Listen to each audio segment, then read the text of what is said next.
Hey everyone, welcome back to Captain of Industry. So, in the last episode, I was pretty critical of the microchip production chain and the general upgrade path for making it, and the fact that you got to create your purple parts in these robotic assemblers, which you need microchips for effectively. For your compute power. But then, sort of in between episodes, I've sort of thought, well, I have actually accumulated a couple of hundred microchips from the high seas fighting pirates, and I can just process those pretty easily into electronic 2s and then servers. So perhaps if I just let that run through, and then we use these servers to keep bumping up our server rack power, maybe that will give us enough compute power to satisfy this this long production chain. So why don't we see in a few moments time, once we have processed through what 180 odd microchips, see how much compute power that gives us and if it looks any better at the end of that. So I'll see you in a second. And we're back, and we are up to 16 TFLOPS. Not quite sure what that stands for.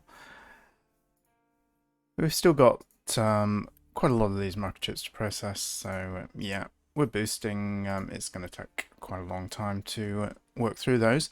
While we do that though, why don't we check out the next tech level? So we need to make purple tech. Alright, so there we go. So we want red tech plus electronic 2. We want twice as many reds as purples, which means we need to expand this little technology area. So let's do that. Right, so I think we're going to have to go right back to the beginning and double everything up, which means we want another one of these. I want to demolish that so that we can bring the plates down for both of them. Now,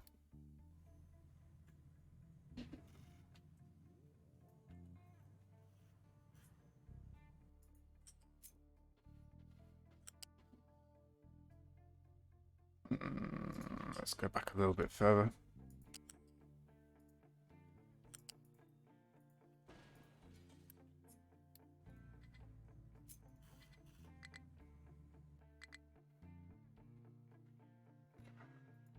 So I reckon if we do something like that, and then we can get this to just connect. Let's do it straight if we can. It doesn't want to do it straight. There we go. I'll just copy the recipe over. So that's the first stage done. We want to copy all of these as well. And again, we're going to have to... Can we get away without lowering that conveyor belt, I wonder?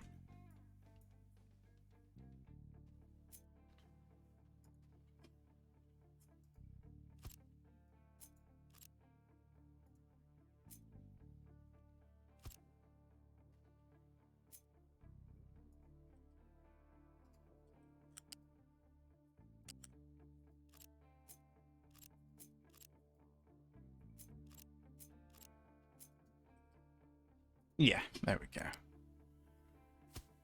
And then these parts, bring the belt over there, and down there, and up there. Alright, so that's nice and easy. Now, we're... Okay, so we need to bring in the nitrogen. So I might need to...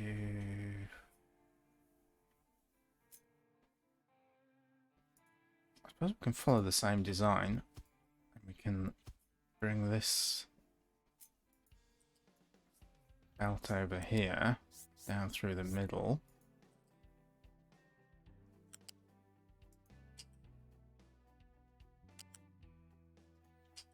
Let's leave that for a moment.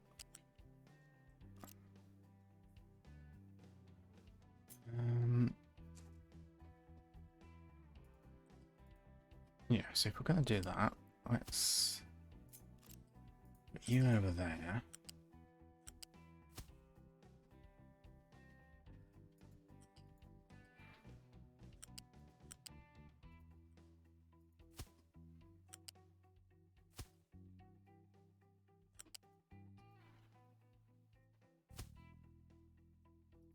So that's the yellow done. Is it the yellow? Yeah, yellow.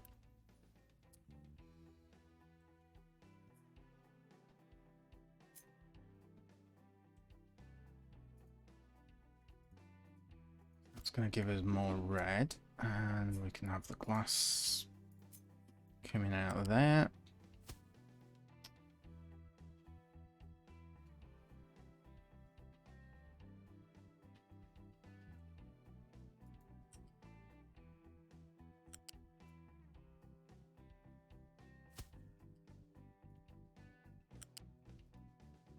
Okay, so that's doubled up our red. That will support a single purple, which we can just squeeze in here.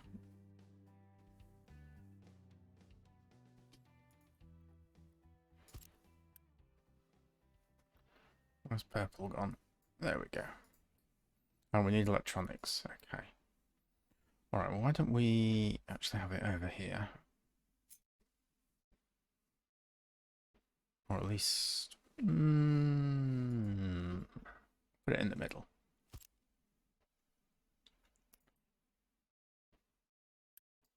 Oh, we don't want to block our glass storage. Yeah, that wouldn't be a good idea. Okay, we'll go back to the original plan. Put it there. And I want electronics, so...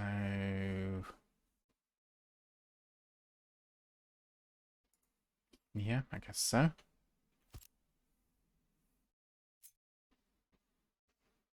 Now we want belts down there.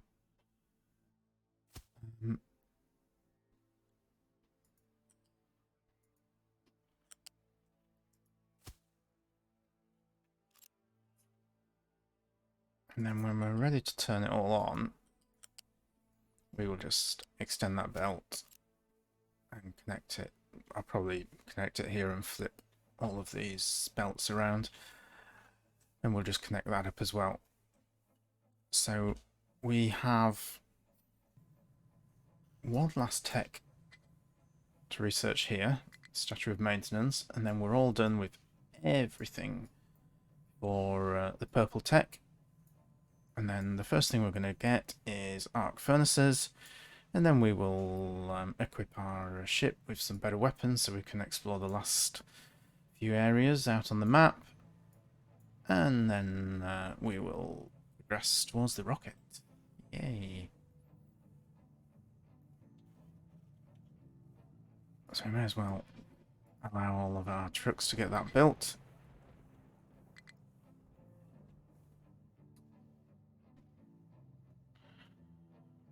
What I've done here also is I'm laying a conveyor belt to deliver our household goods directly down into the city. Unfortunately, we can't really do the same for appliances and medical supplies because we're making those up here.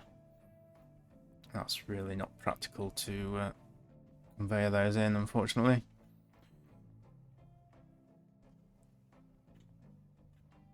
Now, how many servers? So we're up to 49.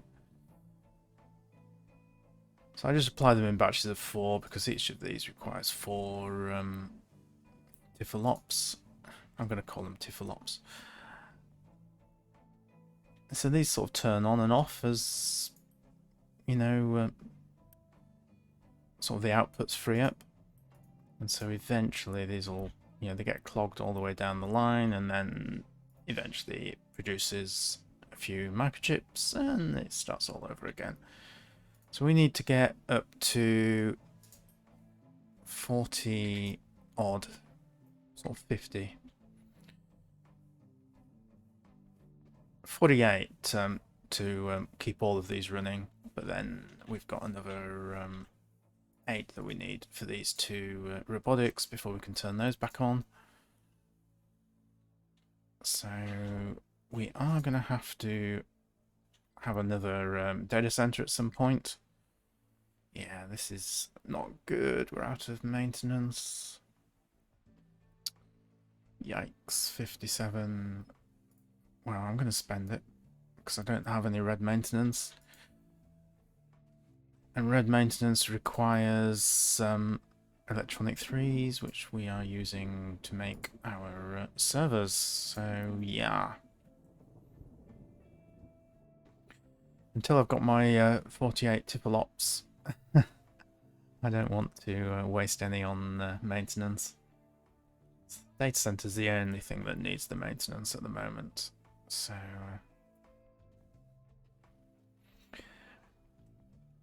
we'll just try and create enough Unity that we can afford it every so often.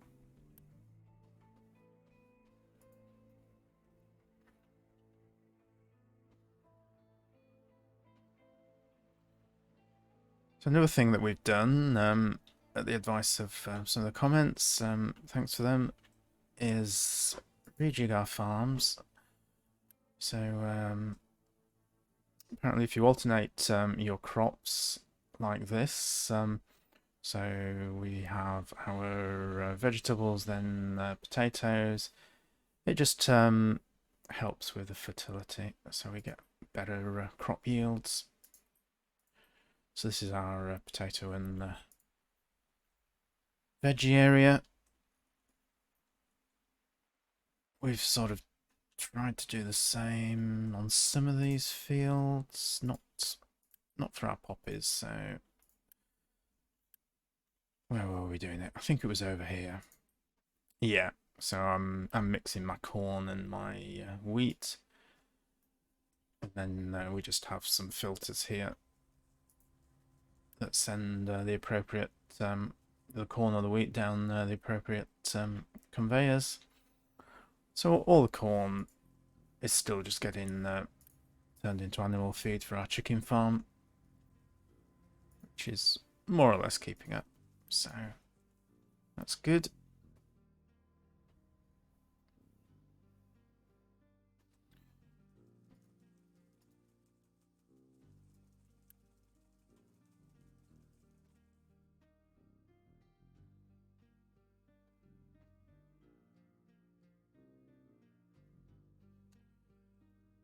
So I think rather than keep you hanging around just watching time tick by, I'm going to end this episode here. I'll let this run on until I've got my 48 TFLOPS. And I'll catch you in the next episode. Thanks for watching.